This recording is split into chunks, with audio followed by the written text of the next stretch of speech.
Bem-vindos ao D-Debate. O início de 2026 foi uma verdadeira tempestade para quem lida com impostos no Brasil. Com as reformas da renda e do consumo entrando em vigor quase que ao mesmo tempo, o cenário é de uma instabilidade jurídica, sem precedentes. A grande questão que o material de hoje nos coloca é o que o contribuinte faz no meio desse fogo cruzado. Para mim, em um ambiente fiscal que é punitivo e tecnicamente exigente como o nosso, a única saída é se adaptar. E rápido. Mas espere um pouco. Adaptar-se a quê exatamente? A uma regra que talvez seja revogada na semana que vem? Correr para se adequar a cada nova lei que surge nesse cenário não é agilidade.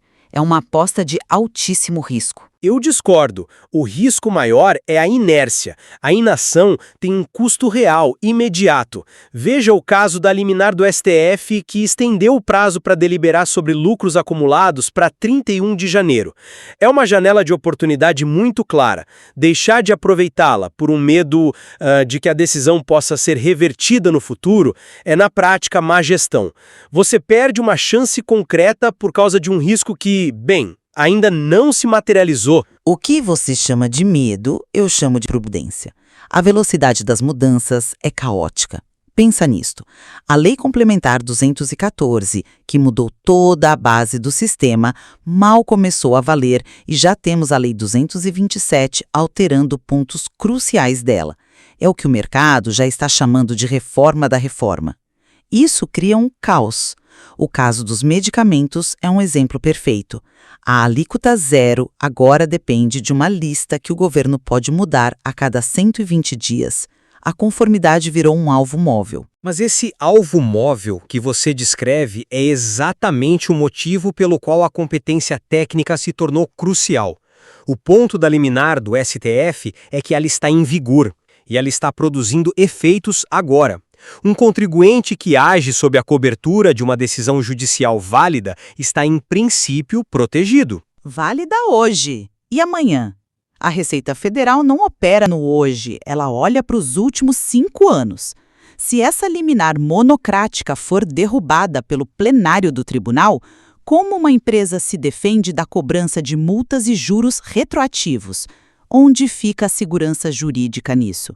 Confiar cegamente numa decisão provisória é expor a empresa a um passivo fiscal gigantesco. A segurança nunca é absoluta, mas você age com as ferramentas que tem.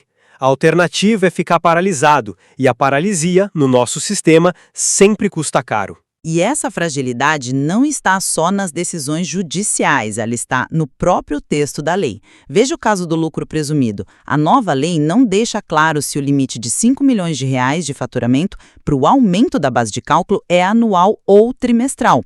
E não é uma dúvida acadêmica. Estamos falando de uma diferença que pode levar uma empresa a pagar muito mais imposto do que o devido, simplesmente porque a lei foi mal escrita.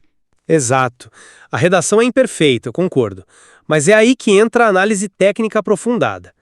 O próprio material que estamos discutindo mostra que uma interpretação sistemática da lei indica que o limite é anual. O desafio mudou, entende?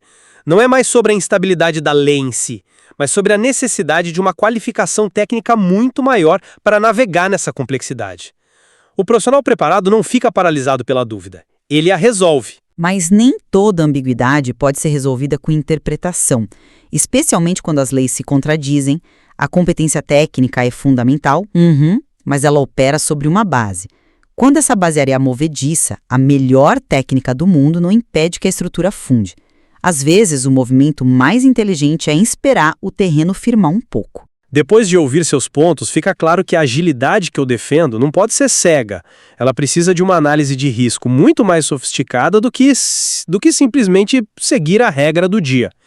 No fim das contas, eu continuo achando que ignorar a legislação vigente, por mais volátil que seja, é um risco maior do que o da própria instabilidade. É preciso agir com base no que temos hoje, mas com os olhos bem abertos para amanhã. E eu diria que a cautela que eu proponho não é inércia, é uma estratégia ativa de se basear em princípios jurídicos mais sólidos do que a regra da semana, que pode não sobreviver até o mês que vem. A conformidade apressada pode ser uma armadilha muito cara. A discussão mostra que, de fato, não há uma resposta fácil. Exatamente. A escolha entre uma proatividade calculada e uma cautela estratégica vai depender muito da tolerância ao risco de cada empresa. E o material que analisamos hoje oferece uma base excelente para aprofundar a análise dessas duas abordagens e das suas graves implicações. A discussão está longe de acabar.